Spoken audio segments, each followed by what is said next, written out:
ஒரு சாதாரண நடுத்தர வர்க்கத்தை சேர்ந்த ஒரு பையன். 24 வயசு இருக்கும். கல்லூரி படிப்பெல்லாம் முடிச்சுட்டு ஒரு நல்ல வேலைக்கு போயிட்டு இருந்தான். திடீர்னு அந்த வேலையை விட்டு நின்னுறான். வாழ்க்கையில புதுசா ஏதாச்சும் பண்ணணும், பெருசா பண்ணணும் அப்படின்னு சொல்லிட்டு அந்த வேலையை விட்டு நின்னுறான். விட்டுட்டு அதுக்கான முயற்சி எதையுமே செய்யாம பகல் முழுக்க ஃபோனு டிவின்னு நேரத்தை வீணடிச்சுட்டு இருந்தான். இரவு நேரத்தில் மட்டும் இதை பற்றி ஏதாவது யோசிச்சுட்டு வாழ்க்கையை பற்றி யோசிச்சுட்டு தூங்கிடுவான். காலையில் எந்திரிச்சு புதுசாக ஏதாவது பண்ணணும்னு சொல்லி முடிவு பண்ணுவான். ஆனால் வழக்கம் போல் எதுவுமே பண்ணாமல் டிவி ஃபோனுன்னு நேரத்தை வீணடிச்சிருவான். இவன் இப்படி இருக்கிறத பார்த்து அவங்களோட பெற்றோர் ரொம்ப வருத்தப்பட்டாங்க. இருந்தும் அவங்ககிட்ட எதுவுமே சொல்லலை. அவனுக்கு தேவையானது எல்லாத்தையுமே அவங்க தான் செஞ்சு கொடுத்துட்டு இருந்தாங்க. அவனுக்கும் அவங்க பெற்றோர் கஷ்டப்படுறத பார்த்து கஷ்டமாக தான் இருந்துச்சு. ஏதாவது செய்யணும்னு சொல்லிக்கிட்டு ஆனால் என்ன செய்கிறது, எப்படி செய்கிறது, எங்கேருந்து தொடங்குறதுன்னு தெரியலன்னு வருந்திட்டு இருந்தான். ஒரு நாள் அவங்க அம்மா அவனை கோயிலுக்கு கூட்டிகிட்டு போகிறாங்க. அவங்க சாமி கும்பிட்டு வர வரைக்கும் ஒரு மரத்தடியில் உட்காந்துட்டு இருக்கான். அங்கே ஒரு பெரியவர் இருக்கார். அவர் இவனிடம் பேசுகிறாரு. நீ என்ன வேலை செய்கிறன்னு கேட்குறாரு. இவன் எல்லாத்தையும் சொல்லிட்டு வேலையும் விட்டாச்சு, இப்போ என்ன செய்யணும்னு தெரியலை அப்படின்னு சொல்லி வருந்திக்கிட்டு இருக்கான். இதையெல்லாம் கேட்டு சிரித்த அந்த பெரியவர், இந்த மரம் கூட அப்படித்தான் அப்படின்னு சொன்னார். முதல்ல அவனுக்கு புரியலை. அவர் சொன்னார், முதல்ல ஒரு விதையை விதைக்கணும், அதுக்கப்புறம் அது செடியாக வளர்கிற வரைக்கும் அதை பாதுகாக்கணும், அந்த செடி மரமாகிற வரைக்கும் நம்ம பார்க்கணும். அது மரமாகிருச்சுன்னா அது வளர்ந்துக்கிட்டே தான் இருக்கும். அதை யாரும் பார்க்கணும்னு அவசியம் இல்லை, யாரும் அதுக்கு தண்ணி ஊற்றணும்னு அவசியம் இல்லை. அது வளர்ந்துக்கிட்டே தான் போகும். அப்படி தான் வாழ்க்கையும். மனதை ஒழுக்கமாகவும் கட்டுக்கோப்பாகவும் வச்சுக்கிட்டா வாழ்க்கையில் எதை வேணால் சாதிக்க முடியும்னு சொல்கிறாரு. அதுக்கப்புறம் நான் சொல்கிறத ஒரு வாரம் தொடர்ச்சியாக செய், மீண்டும் என்னை வந்து பாரு அப்படின்னு சொல்கிறாரு. சரிங்க ஐயா, என்ன செய்யணும் அப்படின்னு கேட்குறான். காலை 6 மணிக்கு எழுந்திருக்க வேண்டும். பெற்றோருக்கு சிறிய சிறிய உதவி செய்ய வேண்டும்.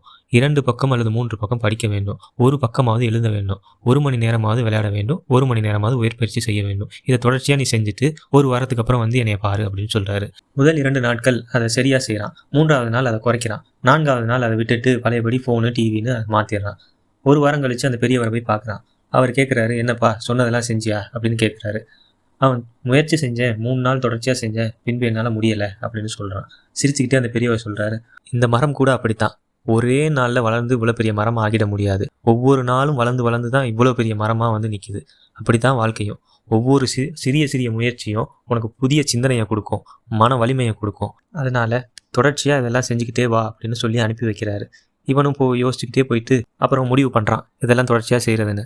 அப்புறம் படிக்கிறது, எழுதுறது, உடற்பயிற்சி செய்கிறது, விளையாடுறதுன்னு தொடர்ச்சியாக செஞ்சுக்கிட்டே இருக்கான். சிந்தனையில் தெளிவு கிடைக்குது, சுய விளக்கம் ஏற்படுது, மன வலிமையும் ஏற்படுது.